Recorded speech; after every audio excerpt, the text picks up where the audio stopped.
আজকে মহামান্য প্রধান বিচারপতির বেঞ্চ জানিয়েছে যে গ্রুপ সি এবং গ্রুপ ডি এর কেউ স্কুলে যেতে পারবেন না, কারণ West Bengal board of secondary education তারা একটি অ্যাপ্লিকেশন করেছিল যেহেতু এই সেশন পর্যন্ত যাতে এই যাদের চাকরি বাতিল হয়েছে তাদের কন্টিনিউ করতে দেয়।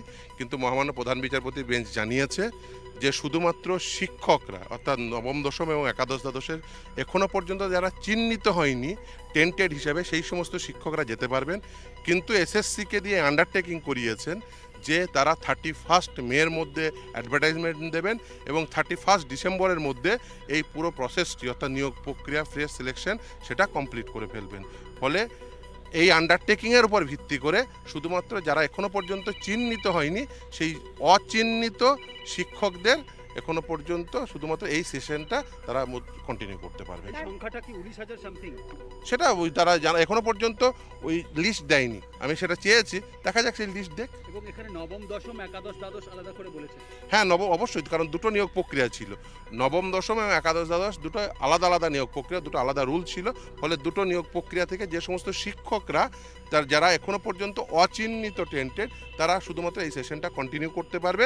কিন্তু আজকে এসএসসি আন্ডারটেকিং দিয়েছে যে তারা 31 মের মধ্যে অ্যাডভার্টাইজমেন্ট করবেন এবং 31 ডিসেম্বরের মধ্যে এই নিয়োগ প্রক্রিয়াটি কমপ্লিট করবেন। গ্রুপ সি এবং গ্রুপ ডি কে এই বিষয়টার মধ্যে ইনক্লুড না করার কারণটা? তার কারণ তার নাম্বারটা হায়ার, যা বলেছেন প্রধান বিচারপতি, তার নাম্বারটি অত্যন্ত হায়ার, সেই জন্য তিনি বলেছেন যে তারা ইনক্লুড হবে। দুর্নীতির সংখ্যা? হ্যাঁ, দুর্নীতির সংখ্যা। গ্রুপ সি গ্রুপ ডি তো যেতে পারবে না। না, একদমই না, গ্রুপ সি গ্রুপ ডি পারবেন না শুধুমাত্র শিক্ষকরা, কারণ ছাত্রদের যে ইন্টারেস্ট সেটাকে মাথায় রেখে, কারণ মূলত যেহেতু ছাত্রছাত্রীদের কোনো ক্ষতি না হয় সেই জন্য অচিহ্নিত একেবারে নির্দিষ্টভাবে, কারণ প্রথমে তিনি আনটেন্টেড শব্দটি ব্যবহার করলে পরবর্তীতে আমরা বলি যে অচিহ্নিত, এবং দ্বিতীয় হচ্ছে সবথেকে গুরুত্বপূর্ণ যেটি বলেছে সেটি হচ্ছে এই অর্ডার কারোর ফেভারে কোনো ইকুইটি ক্রিয়েট করবেন না, অর্থাৎ তারা এই অর্ডারের কোনো বেনিফিট নিতে পারবেন না, সেটাও বলে দিয়েছেন নির্দেশনা। না, হ্যাঁ আমরা বলেছিলাম, কিন্তু সেসব এই রায়ের ক্ষেত্রে সেটা বলেননি। যাই হোক, এই রায় যেটা বলেছেন সেটা হচ্ছে যে যারা এখনো পর্যন্ত চিহ্নিত হননি অচিহ্নিত শিক্ষকদের তারা স্কুলে কন্টিনিউ করতে পারবেন এই সেশনটা, এবং 31 মের মধ্যে অ্যাডভার্টাইজমেন্ট করবেন এবং 31 ডিসেম্বরের মধ্যে এই ফ্রেশ সিলেকশন প্রসেস সেটা কমপ্লিট করতে হবে। আজকে মহামান্য প্রধান বিচারপতির বেঞ্চ জানিয়েছে যে গ্রুপ সি এবং গ্রুপ ডি এর কেউ স্কুলে যেতে পারবেন না, কারণ West Bengal board of secondary education তারা একটি অ্যাপ্লিকেশন করেছিল যেহেতু এই সেশন পর্যন্ত যাতে এই যাদের চাকরি বাতিল হয়েছে তাদের কন্টিনিউ করতে দেয়। কিন্তু মহামান্য প্রধান বিচারপতি বেঞ্চ জানিয়েছে যে শুধুমাত্র শিক্ষকরা অর্থাৎ নবম দশম এবং একাদশ দ্বাদশের এখনও পর্যন্ত যারা চিহ্নিত হয়নি টেন্টেড হিসাবে সেই সমস্ত শিক্ষকরা যেতে পারবেন।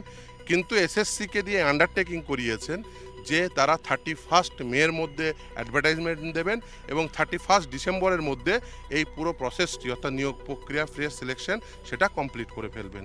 ফলে এই আন্ডারটেকিংয়ের উপর ভিত্তি করে শুধুমাত্র যারা এখনো পর্যন্ত চিহ্নিত হয়নি সেই অচিহ্নিত শিক্ষকদের এখনো পর্যন্ত শুধুমাত্র এই সেশনটা তারা কন্টিনিউ করতে পারবে। সংখ্যাটা কি 19,000 সামথিং? সেটা তারা এখনো পর্যন্ত ওই লিস্ট দেয়নি, আমি সেটা চেয়েছি, দেখা যাক সেই লিস্ট দেখ। এবং এখানে নবম দশম একাদশ দ্বাদশ আলাদা করে বলেছে। হ্যাঁ, অবশ্যই, কারণ দুটো নিয়োগ প্রক্রিয়া ছিল, নবম দশম এবং একাদশ দ্বাদশ দুটো আলাদা আলাদা নিয়োগ প্রক্রিয়া, দুটো আলাদা রুল ছিল। ফলে দুটো নিয়োগ প্রক্রিয়া থেকে যে সমস্ত শিক্ষকরা যারা এখনো পর্যন্ত অচিহ্নিত টেন্টেড তারা শুধুমাত্র এই সেশনটা কন্টিনিউ করতে পারবে। কিন্তু আজকে এসএসসি আন্ডারটেকিং দিয়েছে যে তারা 31 মের মধ্যে অ্যাডভার্টাইজমেন্ট করবেন এবং 31 ডিসেম্বরের মধ্যে এই নিয়োগ প্রক্রিয়াটি কমপ্লিট করবেন। গ্রুপ সি এবং গ্রুপ ডি কে এই বিষয়টার মধ্যে ইনক্লুড না করার কারণটা? তার কারণ তার নাম্বারটা হায়ার, যা বলেছেন প্রধান বিচারপতি, তার নাম্বারটি অত্যন্ত হায়ার, সেই জন্য তিনি বলেছেন যে তারা ইনক্লুড হবে। দুর্নীতির সংখ্যা? হ্যাঁ, দুর্নীতির সংখ্যা। গ্রুপ সি গ্রুপ ডি তো যেতে পারবে না। না, একদমই না, গ্রুপ সি গ্রুপ ডি পারবেন না শুধুমাত্র শিক্ষকরা, কারণ ছাত্রদের যে ইন্টারেস্ট সেটাকে মাথায় রেখে, কারণ মূলত যেহেতু ছাত্রছাত্রীদের কোনো ক্ষতি না হয় সেই জন্য অচিহ্নিত একেবারে নির্দিষ্টভাবে, কারণ প্রথমে তিনি আনটেন্টেড শব্দটি ব্যবহার করলে পরবর্তীতে আমরা বলি যে অচিহ্নিত, এবং দ্বিতীয় হচ্ছে সবথেকে গুরুত্বপূর্ণ যেটি বলেছে সেটি হচ্ছে এই অর্ডার কারোর ফেভারে কোনো ইকুইটি ক্রিয়েট করবেন না, অর্থাৎ তারা এই অর্ডারের কোনো বেনিফিট নিতে পারবেন না, সেটাও বলে দিয়েছেন নির্দেশনা। না, একটা কথা বলি। হ্যাঁ আমরা বলেছিলাম কিন্তু সেসব এই রায়ের ক্ষেত্রে সেটা বলেননি। যাই হোক, এই রায় যেটা বলেছেন সেটা হচ্ছে যে যারা এখনো পর্যন্ত চিহ্নিত হননি, অচিহ্নিত শিক্ষকদের এখন তারা স্কুলে কন্টিনিউ করতে পারবেন এই সেশনটা, এবং 31 মের মধ্যে অ্যাডভার্টাইজমেন্ট করবেন এবং 31 ডিসেম্বরের মধ্যে এই ফ্রেশ সিলেকশন প্রসেস এটা কমপ্লিট করতে হবে। আজকে মহামান্য প্রধান বিচারপতির বেঞ্চ জানিয়েছে যে গ্রুপ সি এবং গ্রুপ ডি এর কেউ স্কুলে যেতে পারবেন না, কারণ West Bengal board of secondary education তারা একটি অ্যাপ্লিকেশন করেছিল যেহেতু এই সেশন পর্যন্ত যাতে এই যাদের চাকরি বাতিল হয়েছে তাদের কন্টিনিউ করতে দেয়, কিন্তু মহামান্য প্রধান বিচারপতি বেঞ্চ জানিয়েছে যে শুধুমাত্র শিক্ষকরা অর্থাৎ নবম দশম এবং একাদশ দ্বাদশের এখনও পর্যন্ত যারা চিহ্নিত হয়নি টেন্টেড হিসাবে সেই সমস্ত শিক্ষকরা যেতে পারবেন, কিন্তু এসএসসিকে দিয়ে আন্ডারটেকিং করিয়েছেন যে তারা 31 মের মধ্যে অ্যাডভার্টাইজমেন্ট দেবেন এবং 31 ডিসেম্বরের মধ্যে এই পুরো প্রসেসটি অর্থাৎ নিয়োগ প্রক্রিয়া ফ্রেশ সিলেকশন সেটা কমপ্লিট করে ফেলবেন। ফলে এই আন্ডারটেকিংয়ের উপর ভিত্তি করে শুধুমাত্র যারা এখনো পর্যন্ত চিহ্নিত হয়নি সেই অচিহ্নিত শিক্ষকদের এখনো পর্যন্ত শুধুমাত্র এই সেশনটা তারা কন্টিনিউ করতে পারবে। সংখ্যাটা কি 19,000 সামথিং? সেটা ওই তারা যারা এখনো পর্যন্ত ওই লিস্ট দেয়নি, আমি সেটা চেয়েছি, দেখা যাক সেই লিস্ট দেখ। এবং এখানে নবম দশম একাদশ দ্বাদশ আলাদা করে বলেছে। হ্যাঁ অবশ্যই, কারণ দুটো নিয়োগ প্রক্রিয়া ছিল, নবম দশম এবং একাদশ দ্বাদশ দুটো আলাদা আলাদা নিয়োগ প্রক্রিয়া, দুটো আলাদা রুল ছিল। ফলে দুটো নিয়োগ প্রক্রিয়া থেকে যে সমস্ত শিক্ষকরা যারা এখনো পর্যন্ত অচিহ্নিত টেন্টেড তারা শুধুমাত্র এই সেশনটা কন্টিনিউ করতে পারবে, কিন্তু আজকে এসএসসি আন্ডারটেকিং দিয়েছে যে তারা 31 মের মধ্যে অ্যাডভার্টাইজমেন্ট করবেন এবং 31 ডিসেম্বরের মধ্যে এই নিয়োগ প্রক্রিয়াটি কমপ্লিট করবেন। গ্রুপ সি এবং গ্রুপ ডি কে এই বিষয়টার মধ্যে ইনক্লুড না করার কারণটা কি? তার কারণ তার নাম্বারটা হায়ার, যা বলেছেন প্রধান বিচারপতি, তার নাম্বারটি অত্যন্ত হায়ার, সেই জন্য তিনি বলেছেন যে তারা ইনক্লুড হবে। দুর্নীতির সংখ্যা? হ্যাঁ, দুর্নীতির সংখ্যা এবং বেশ।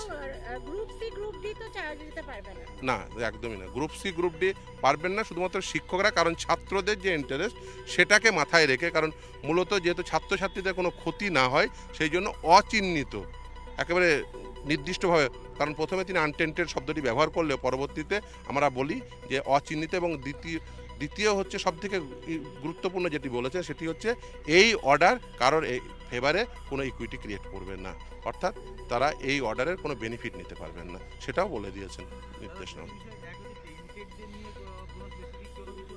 না,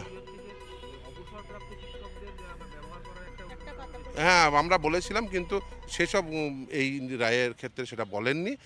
যাই হোক, এই রায় যেটা বলেছেন সেটা হচ্ছে যে যারা এখনো পর্যন্ত চিহ্নিত হননি, অচিহ্নিত শিক্ষকদের এখন তারা স্কুলে কন্টিনিউ করতে পারবেন এই সেশনটা, এবং 31 মের মধ্যে অ্যাডভার্টাইজমেন্ট করবেন এবং 31 ডিসেম্বরের মধ্যে এই ফ্রেশ সিলেকশন প্রসেস এটা কমপ্লিট করতে হবে।